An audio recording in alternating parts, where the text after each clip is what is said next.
America ने होर्मुज जलडमरू मध्य में ईरानी बंदरगाहों की नाकाबंदी के लिए अपनी सेना की पूरी ताकत झोंक दी है।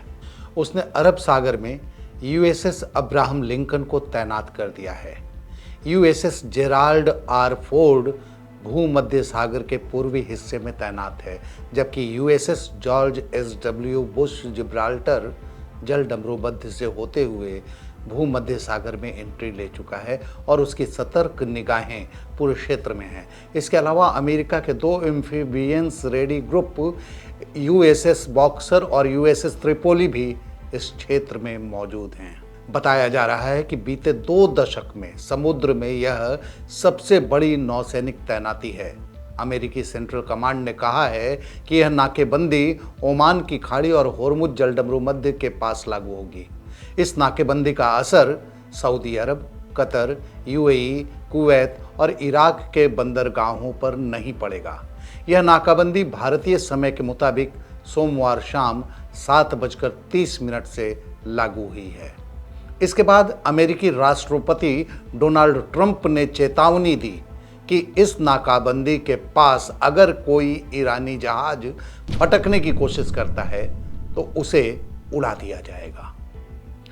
ईरान के रुख पर ट्रंप की इस चेतावनी का कोई असर नहीं पड़ा है, बल्कि उसने ट्रंप की इस धमकी पर कहा कि होर्मुज जलडमरू मध्य के पास किसी भी विदेशी सैन्य मौजूदगी का 2 टूक जवाब दिया जाएगा। ईरानी नौसेना कमांडर शाहराम ईरानी ने अमेरिका के इस कदम को बेतुका और हास्यास्पद बताते हुए खारिज कर दिया और कहा कि ईरानी सेनाएं इस क्षेत्र में सभी अमेरिकी नौसैनिक गतिविधियों पर बारीक नज़र रख रही हैं। ईरान ने अमेरिका के इस कदम को समुद्री डकैती करार दिया। ईरानी सुरक्षा बलों ने कहा है कि उनके पास अभी भी कई सीक्रेट हथियार मौजूद हैं और किसी भी सैन्य कार्रवाई का जवाब दिया जाएगा। ईरान ने अमेरिकी नाकेबंदी को गैर कानूनी बताते हुए होर्मुज स्ट्रेट पर अपने अस्थायी नियंत्रण की बात कही है। ईरान के मुताबिक उसने इस समुद्री क्षेत्र में माइंस बिछा रखी हैं। उसने बिना अनुमति गुजरने वाले जहाज़ों पर भीषण हमले की चेतावनी दी है।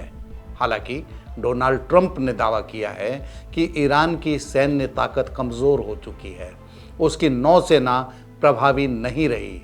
अमेरिका के विध्वंसक युद्धपोत खाड़ी क्षेत्र में पहले से तैनात हैं। इसके अलावा परमाणु पनडुब्बी भी उस क्षेत्र में सक्रिय हैं। ट्रंप ने कहा कि वे समुद्री माइंस हटाने की कार्रवाई करेंगे। विश्लेषक इसे 2003 में इराक पर हुए हमले के बाद से फारस की खाड़ी में अमेरिका की अब तक की सबसे बड़ी नौसैनिक और हवाई जमावड़ा मान रहे हैं।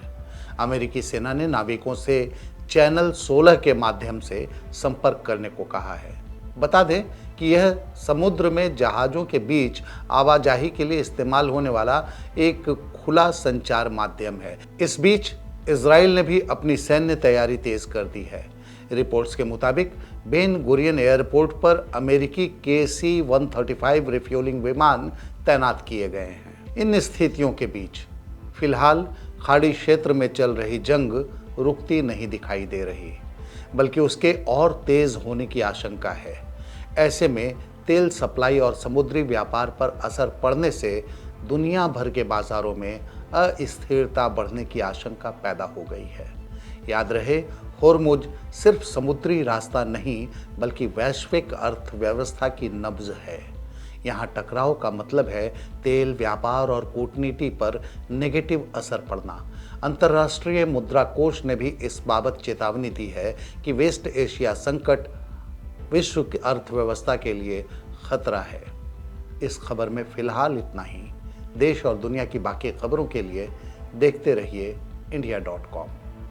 अब आप जहां भी हैं वहीं से खबर भेज सकते हैं। आपके आसपास कुछ घट रहा है या कोई खास बात, तो बस अपना मोबाइल उठाइए और फिर न्यूज़ के ऐप पर शेयर कर दीजिए।